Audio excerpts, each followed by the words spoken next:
Aku masih dombana ameh bisa ngedot sorangan kos nu aa. Iyo we contonanya si dom. Tah si dom oge teu ujug-ujug bisa ku sorangannya. Eta oge diajarkeun ku abi. Aya meureun lah abi ge 3 harian mah ngajarkeun si dom teh supaya bisa ngedot sorangan gitu. Tah cara ngajarkeun mah tinggal lelepkeun we lah si hulu dotna kana bibirna gitu.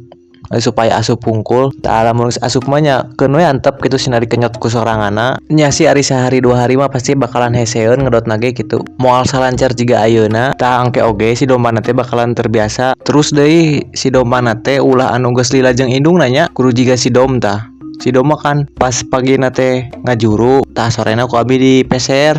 nya di sana ke bumi gitu soalna lamun misal tos jeung indungna nya si domba teh aya 2 minggu lah meureunan tah terus ku urang teh rek didotnya rek diganti gitu ku susu sapi murni tah eta mah pasti bakalan sesahnya soalna manehna geus terbiasa ngedot ti indungna tah eta mah pasti bakalan rada lami gitu ngajarkeunna lamun anu tos